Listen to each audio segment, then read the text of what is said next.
আসসালামু আলাইকুম। আমরা যারা অ্যাপ টেস্ট সম্পর্কে কিছু বুঝি না, আমাদের দুটো টেস্ট লাগবে। একটা হলো যে নাম্বারটা ওটিপির জন্য ব্যবহার করবেন এর একটা টেস্ট দিবেন আমাদের, আর হলো নগদ নাম্বার যেটা অটো পেমেন্ট হবে ওই মোবাইলই যে সিম ভরা থাকবে ওই সিমেও একটা টেস্ট লাগবে। মানে একটা হলো মোবাইল নাম্বার টেস্ট, একটা হলো নগদ টেস্ট, অ্যাপ টেস্ট আর কি যাকে বলা হয়। আপনারা উপর দিকে খেয়াল করলে দেখতে পাচ্ছেন 4.6 হলো আমার ভার্সন। আগে যদি কারোর কোনো অ্যাপস থাকে এটা ডিলিট করে দেন, 4.6 ভার্সন নেবেন। এবার হলো আমি দেখেন এখানে চলে আসছি, আসার পরে দুটো নাম্বারই সেভ দিলাম। মনে করেন আপনি নাম্বার দিয়ে এখানে ইজিটি দিয়ে সেভ দিবেন, দেওয়ার পরে এরকম আসবে ওয়েটিং ফর SMS। এবার আপনি কি করবেন, এই মোবাইলটা যদি পারেন রিস্টার্ট করে নেবেন, রিস্টার্ট করে নেওয়া ভালো। রিস্টার্ট করে এরপরে অ্যাপসের ভিতরে আসবেন, এরকম করতে পারেন। যেমন মনে করেন আমি একদম বেরোয় গেলাম, অ্যাপসটা কেটে দিলাম, কেটে দিয়ে এবার মনে করেন আমি একটা SMS এই মোবাইলে দিচ্ছি আর কি। আচ্ছা, ওয়েট করেন।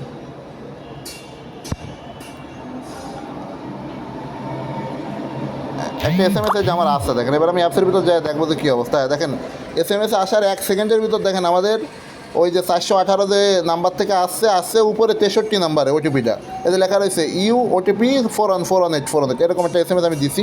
এই কারণে যা লিখে দেবেন এখানে এই লেখাটা আসবে, দেখেন ওটিপিটা কিন্তু ফরওয়ার্ড হয়ে গেছে অটো। আচ্ছা, এবার 1 নম্বরে একটা স্ক্রিনশট রেখে দিলেন, এটা হলো 1 নম্বর সিমের স্ক্রিনশট। আচ্ছা, এবার 2 নম্বর সেম একটা স্ক্রিনশট লাগবে আপনার। ঠিক আছে, সেম মনে করেন আমি লিখলাম, আমার আর একটা মোবাইল আমার কাছে আছে, ওটাতে লিখলাম ইওর ওটিপি কোড ইজ এত, এরকম লিখে একটা অ্যাপ টেস্ট করতে হবে এভাবে। আচ্ছা, দিলেন, দেওয়ার পরে এই যে আর একটা SMS আসবে দেখেন। দেখেন এটাও সাথে সাথে সেকেন্ডের মধ্যে চলে গেছে। এই যে ইওর এবারে ইওর লিখে দিচ্ছি, দেখছেন ইওর ওটিপি 418418 এরকম। এই দেখেন এই ওটিপি কোডটাও আর 1 সেকেন্ডের ভিতর চলে গেছে। এইভাবে অ্যাপ টেস্টের আমাদের এই যে দুটো মোবাইলে দুটো স্ক্রিনশট লাগলো। এই গেল আপনার mobile number verified system, mobile number app টেস্টের সিস্টেম। এবার হলো নগদ যে নাম্বারটা থাকবে, নগদ নাম্বার যেটা আপনি আমার সার্ভারে দিবেন আর কি। এই সার্ভারে যে নগদ নাম্বার এটাও অ্যাপ টেস্ট লাগবে। এর ভিতর ঢুকবেন, ঢোকার পরে মনে করেন সাপোজ আমি 2 নম্বর সিমটা নগদ নাম্বার দিছি, 2 নম্বর সিমটা লাস্টে 3132। এবার আমি কি করব, আমার ওই মোবাইল থেকে আবার এতে একটা SMS পাঠাবো। একটু ভিন্ন পাঠানোর চেষ্টা করবেন প্রত্যেকটা SMS, তাহলে বুঝতে পারবেন হ্যাঁ যে এই SMSটাই ঢুকছে। হ্যাঁ, এটা আর কি। মনে করেন এরপরে দিলেন 4180 দিয়ে আর একটা SMS দিলাম আমি।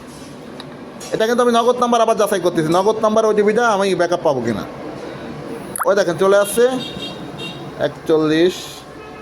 হ্যাঁ, এটাই যে ভেরিফাই হয়ে গেছে 2 সেকেন্ডের ভিতরে, এটা ভেরিফাই হয়ে গেছে। এটা একটু টাইম নিয়েছে, অনেক সময় 2-4 সেকেন্ড ঝামেলা হতে পারে, তাও সমস্যা নেই। করে দেখেন এটা কিন্তু ভেরিফাই হয়ে গেছে, এটা ওটিপিটা ফরওয়ার্ডিং অটো সিস্টেম হয়ে গেছে।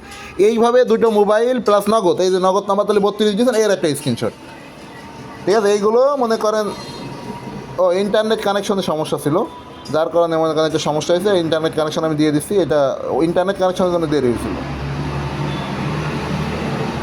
ঠিক আছে, এই SMS ফরওয়ার্ডিং এবার হয়ে গেছে। আমি আবার নগদটা টেস্ট করে দেখাচ্ছি, ওটা ইন্টারনেটের জন্য ঝামেলা হয়ে গেছিলো। আবার দিচ্ছি দেখেন,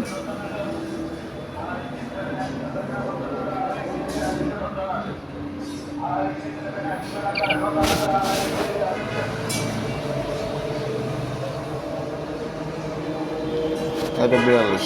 আমার একটা SMS দিয়ে আমি আপনাদের দেখাচ্ছি।